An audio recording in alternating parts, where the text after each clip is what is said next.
Hi everyone, ये हमारा part number 8 है 1000 एमसीक्यू सीरीज में। पार्ट 1 to 7 ऑलरेडी अपलोड हुए हैं और सब्जेक्ट की बात करें that is macro economics, right. तो चलिए स्टार्ट करते हैं। क्या है क्वेश्चन की Keynesian multiplier establish a relationship between. जो केंजियन मल्टीप्लायर है वो किस किस के बीच रिलेशनशिप इस्टेब्लिश करता है? तो यस, इन्वेस्टमेंट और इनकम के बीच रिलेशनशिप को इस्टेब्लिश करता है। इस बात को याद रखिए, राइट। अगर ये बात याद रहेगी तो फार्मूला हम अच्छे से फाइंड आउट कर लेंगे। ओके, नेक्स्ट क्वेश्चन क्या है कि मल्टीप्लायर कैन बी एक्सप्रेस्ड। अभी हमने मल्टीप्लायर के बीच देखा था रिलेशनशिप कैसा, इन्वेस्टमेंट और इनकम का होता है कि जैसे जैसे इन्वेस्टमेंट बढ़ेगी वैसे वैसे हमारी इनकम भी बढ़ेगी। तो इसमें कौन सा ऑप्शन सही होगा? ये है इनकम, ये इन्वेस्टमेंट। So option D is the right answer. ठीक, नेक्स्ट क्वेश्चन है कि Keynes theory associated with. Keynes की थ्योरी किसके से एसोसिएटेड है? ठीक, तो इफेक्टिव डिमांड और प्रोपेंसिटी टू कंज्यूम और propensity to save. All of this क्या ऑप्शन होगा? तो yes, all of this. Effective demand से भी एसोसिएटेड है, प्रोपेंसिटी टू कंज्यूम से और प्रोपेंसिटी टू सेव से। तो यहाँ पर करेक्ट ऑप्शन क्या हो जाएगा? All of this, right. Next question क्या है कि an increase in aggregate demand. ठीक, aggregate demand of equilibrium level of income and employment causes an increase in employment, production, income, all of them। Question क्या बोल रहा है कि increase in aggregate demand of equilibrium level of income and employment. तो causes क्या है? Causes increase in employment, increase in production, increase in income. तो yes, answer is all of above, right.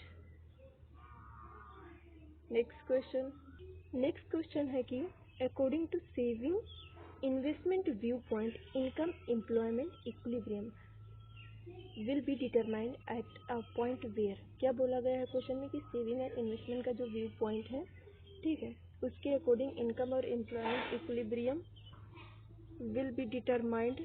किस पॉइंट पर डिटरमाइंड होंगे? तो क्या saving greater than या फिर इन्वेस्टमेंट ग्रेटर देन, या saving is equal to investment, या फिर नन ऑफ दिस। तो yes, option C is the right answer.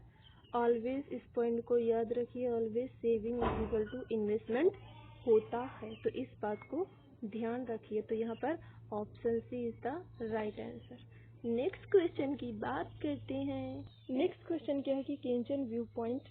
ठीक, केंजन व्यू पॉइंट में इक्विलिब्रियम लेवल होता है जो इसका इनकम और एम्प्लॉयमेंट का, इसमें इकोनॉमी, ठीक, इन द इकोनॉमी ठीक, in economy will be establish where. Economy कहाँ पर इस्टेब्लिश की जाती है? जहाँ पर aggregate demand is equal to aggregate supply होगा।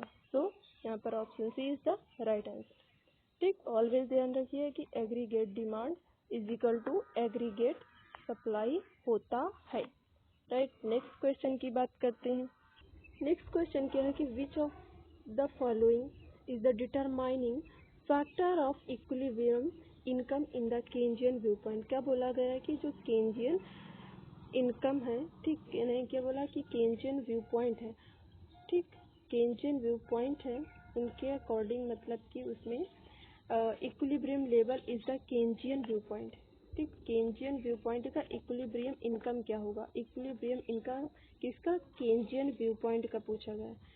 तो के इक्विलिब्रियम इनकम की बात की गई है, तो वहाँ पर एग्रीगेट और एग्रीगेट सप्लाई दोनों होंगी। किसी एक की वजह से इक्विलिब्रियम तो बन नहीं सकता। ठीक, इक्विलिब्रियम इनकम तभी होगा जब एग्रीगेट इनकम और एग्रीगेट सप्लाई होगी, राइट। तो यहाँ पर option C is the right answer.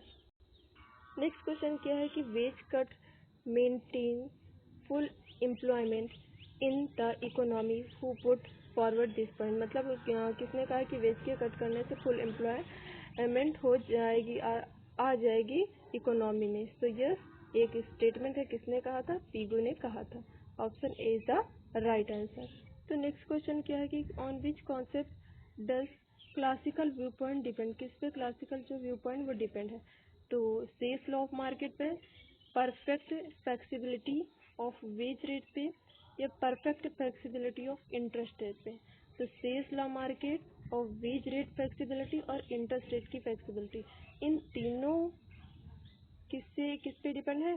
Classical view point पे डिपेंड है। तो यहाँ पर option number D is the right answer.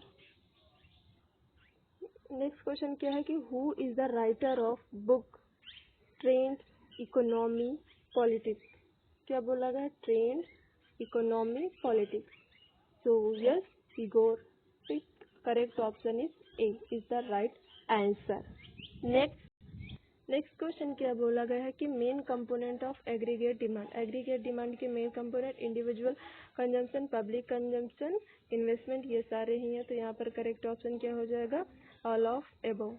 Option D is the right answer. Next question क्या है कि APC plus APS average propensity to save और average propensity to consume का सम क्या होगा? 1। इसको कल बताया भी था, तो इसमें रुकने का कोई वही नहीं, तो ऑप्शन सी राइट हो जाएगा। राइट। नेक्स्ट क्वेश्चन क्या है? विद इंक्रीज इन इन्वेस्टमेंट के इंक्रीज से marginal efficiency of capital rise होगी, फॉल होगी, रिमेन कांस्टेंट होगी। ठीक, अगर इंक्रीज हो रहा है इन्वेस्टमेंट तो मार्जिनल इफिशियंसी ऑफ कैपिटल भी इंक्रीज करेगा, लेकिन एक टाइम के बाद ये इंक्रीज होता चला जाएगा, तो एक टाइम के बाद फैक्टर कॉस्ट वगैरह सब कुछ बढ़ जाएगा, तो फिर क्या हो जाएगा? मार्जिनल एफिशिएंसी ऑफ कैपिटल जो है वो घट जाएगी। तो यहाँ पर ऑप्शन ए राइट हो जाएगी, क्योंकि यहाँ पे बोला है कि इन्वेस्टमेंट के बढ़ने से क्या होगा।